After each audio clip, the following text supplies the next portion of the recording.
In this lesson, let's go ahead and learn and understand how you can create your own custom images, how you can create your own custom web applications, how you can clone applications from GitHub. Let's say your customer gave you a GitHub repository and suggested you to clone the GitHub repository, customize that as per the requirements given in the requirements document.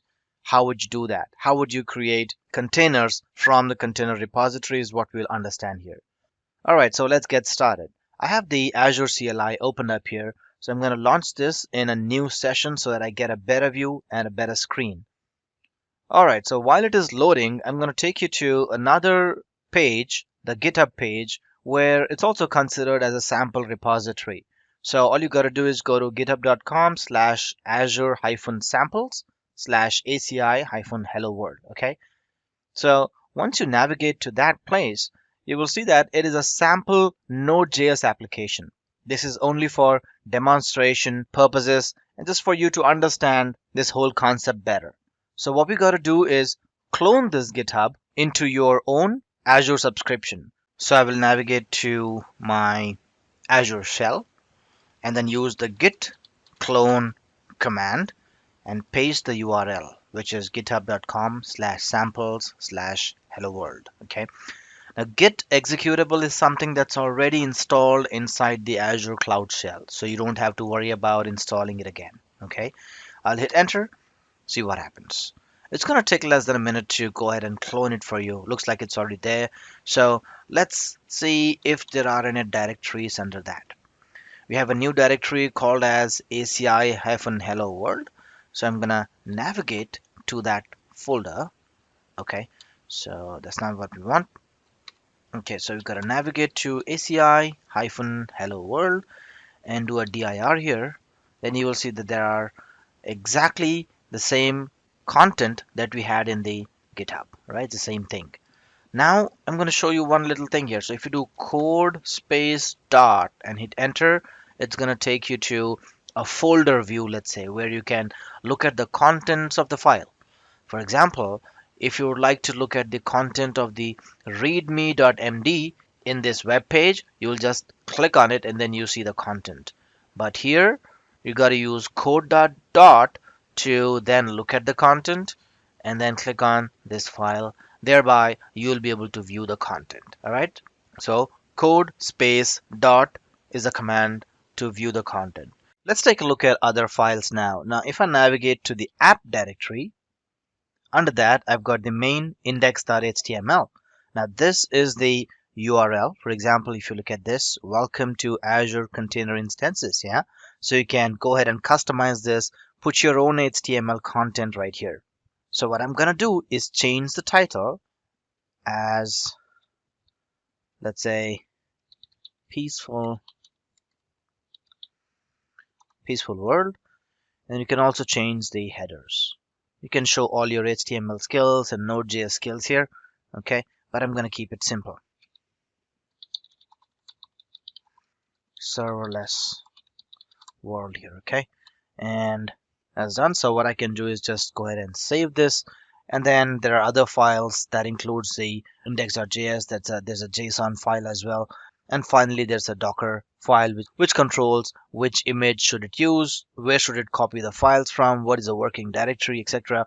And also, where is the Node.js file located. All right, that's great. So let's go ahead and close this editor now that we have made the changes inside index.html. Right?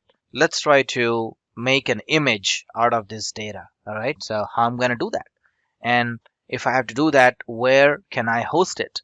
Well, you should be hosting it inside a container repository, in Azure Container Repositories. So first thing that we're going to do is go back to Azure account and then create a container repository. Let's do that. Click on this and then in the search box, type container registries, all right?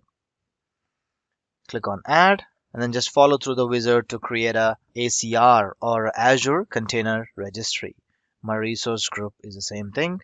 Type a registry name as new app.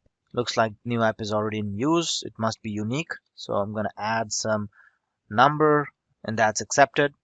I'll leave the location as it is. Admin user, I want to enable this one. so that as an administrator, I would be able to connect to the container registry. I can leave the SKU as standard, that's fine.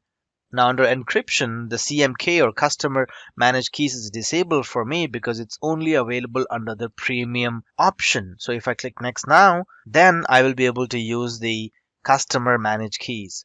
But because this is just a demonstration of using a container registry and we're still learning, I'll leave it as standard, move next and go pass through the encryption. Leave the tags, create, and then finally after validation, click on the create button. So I'll pause the video for now and get started again once the container registry is created and ready for use. Okay, so the deployment is complete. I'll click on the Go to Resource button, and this is my container registry. Under this container registry, I do not have any repositories at this time, so this should be empty. There you go.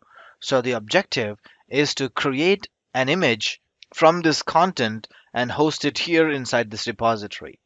Then using that image, I want to create a container instance. Okay. I must also be passing certain access keys. Like I would be using this password and the username so that my container instance can connect to this container registry with the help of these set of credentials. I'm going to show that to you in a minute. But for now, let's go back to the Azure Cloud Shell and create an image and host it here. So that's the step one now. Okay.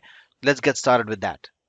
So I'm going to use the Azure CLI to build that image. The command will be AZ, and then I want to manage ACR.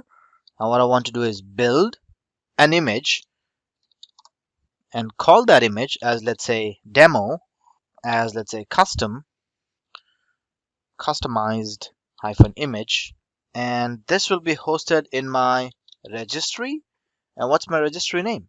My registry name is new app 121. I'm going to copy and paste it there like that. And then this will be a Docker file. Okay, let's hit enter and see what happens. All right, as you see, I've got an error. It does not have the source location, so it needs to know where the Docker file is. Now you can either type this entire path, or I can just do a dot next to Docker file that represents that the Docker file is located right here in this path. All right, that's what it means. So I'm going to hit enter again and see what happens now.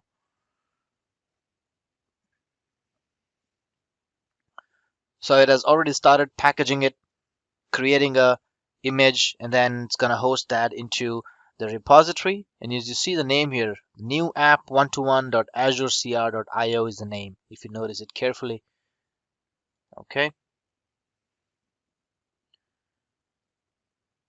All right. Preparing, pushed. Should be there anytime.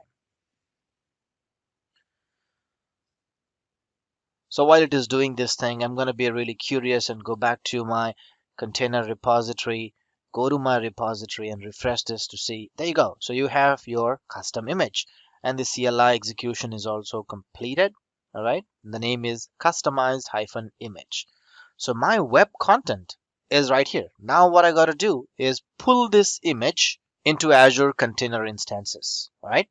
With the help of this command, we were able to build the image and push it to the repositories, and from here we're going to pull into Azure container instances. So I will type container instances here and then start creating a container instance that connects to my Azure repo services.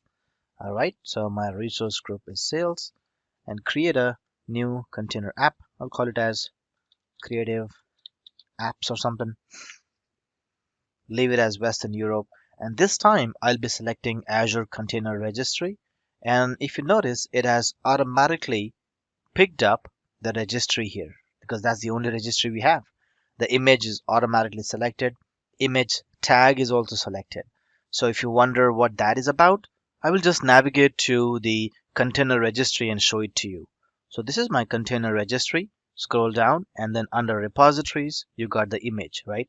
You click on the image further, then all the versions of that image will be listed. So it could be V1, V2, V3, and the latest as well. So as developers keep on modifying this image and start making changes to it, you will have different versions to it. You can deploy different containers with different versions. In this case, I've selected the latest version, which is nothing but an image tag. Alright, so we have already discussed these options when we started this discussion about container instances in the previous lessons as well. I'll click on next and then give it a public DNS name, call it as creative apps.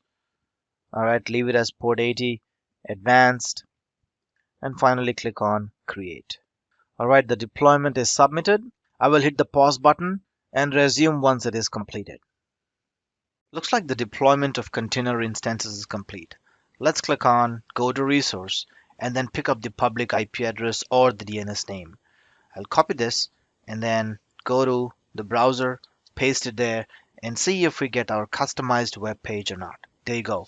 So it now has our custom page, which is welcome to Azure serverless world. That's what we type inside the code. And then in the title as well, it says peaceful world, if you notice that here, right? So that's what we typed in the code. Now, it just means that there are different entities that are connected here. And those entities are Azure container instances, and then the images which are hosted inside the container registry. The developers will go ahead and modify these custom images as and when it is required, as and when there is a requirements document. And this can be done with the help of commands that are available here. So you modify the code, update it, create an image, update to the container repositories or the container registry, pull it from here to the container instance and start hosting your web application. That's how quick that is. Traditionally, you had to spin up multiple virtual machines and then create applications, install dependencies and all that stuff, which was really cumbersome. But in today's world, with the help of containers, this has become really easy ball game, at least from the administration and the infrastructure perspective.